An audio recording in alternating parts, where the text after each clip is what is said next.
C'est un processus qui a démarré depuis le début de mars pour accompagner la coopérative CAC Miel agroalimentaire s'active dans la filière miel de se doter d'un plan de développement stratégique 2022-2026.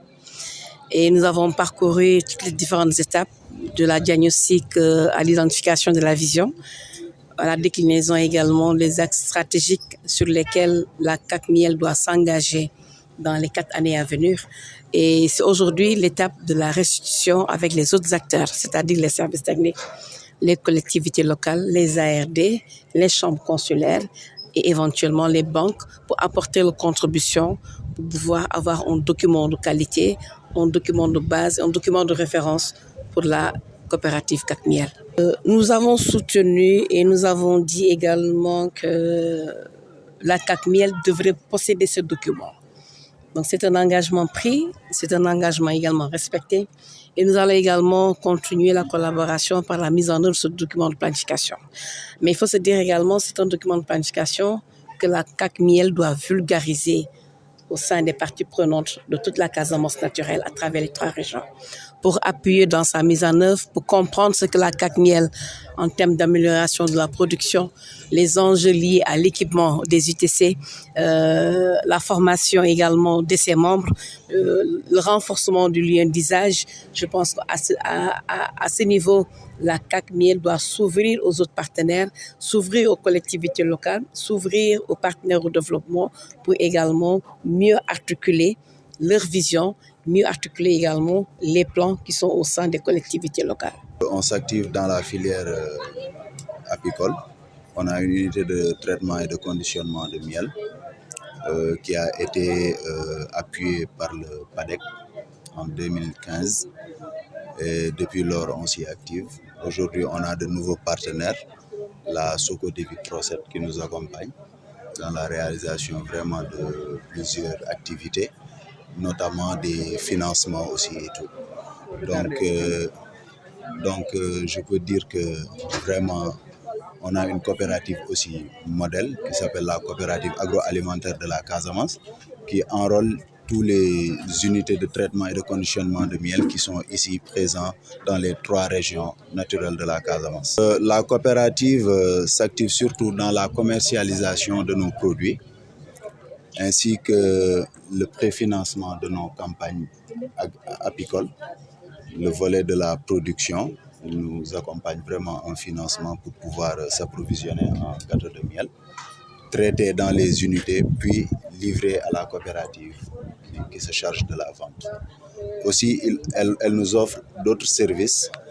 Elle nous offre beaucoup de services et beaucoup de formations aussi. Et aujourd'hui, Procet nous accompagne dans l'élaboration d'un outil de gestion qui s'appelle un plan de développement stratégique. Donc, on a participé à tout le processus d'élaboration de ce document. Aujourd'hui, on est à l'atelier de validation du plan de développement stratégique. Et vraiment, c'est un plan de développement qui est quinquennal sur l'horizon 2022-2026. On peut dire que nous sommes aussi une nouvelle coopérative parce que moi qui vous parle, je suis un membre du conseil d'administration. Je suis chargé de l'organisation, du renforcement de capacités et de la mobilisation sociale. Donc franchement, on est en train de travailler, on est en train de chercher à voir comment améliorer le train de vie de nos membres, mais aussi surtout notre engagement envers la communauté. Et pour cela, nous menons beaucoup d'actions concernant vraiment l'environnement, concernant l'inclusivité des femmes, des jeunes. La preuve, nous avons une coopérative qui est vraiment composée de beaucoup de femmes et de beaucoup de jeunes, notamment dans les instances de décision aussi.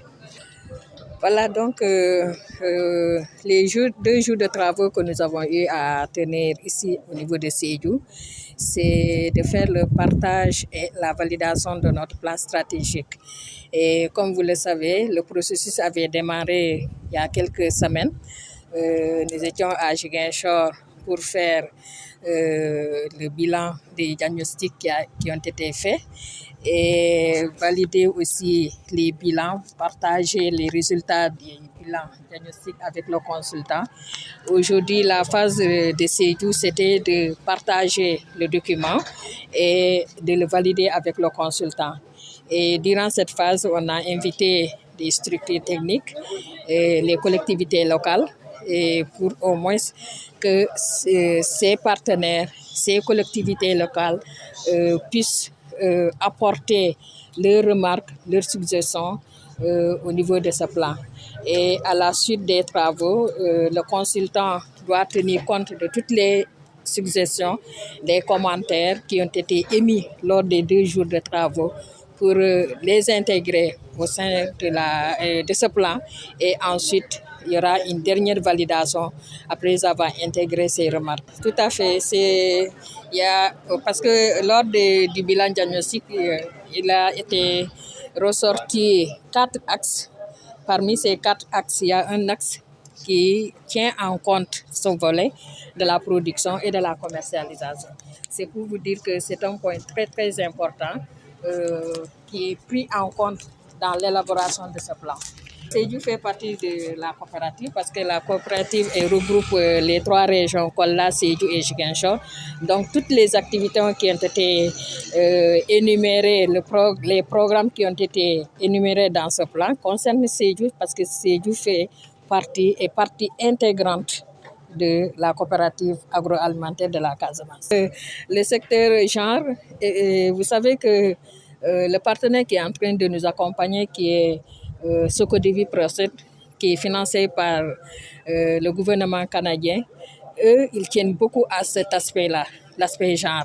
Donc aussi, vous voyez, aujourd'hui, vous avez une présidente à la tête de la coopérative. C'est pour vous prouver que l'aspect genre a été toujours tenu compte au sein de la coopérative. Toutes les activités que nous menons, l'aspect genre est pris en compte. La coopérative intervient dans la production, le traitement et la commercialisation du miel. C'est pour vous dire que nous sommes au niveau des 3 chaînes de valeur de la filière miel, c'est-à-dire la production, parce que nous avons nos riches, nous avons des apiculteurs qui sont à la base, qui produisent les gâteaux de miel, et ces gâteaux de miel sont acheminés vers les unités de traitement et de conditionnement, c'est la phase de traitement. Après la phase de traitement, le miel déjà bien propre est acheminé vers la coopérative qui se charge de la distribution et de la vente. Donc nous sommes au niveau des 3 chaînes de valeur de la filière miel.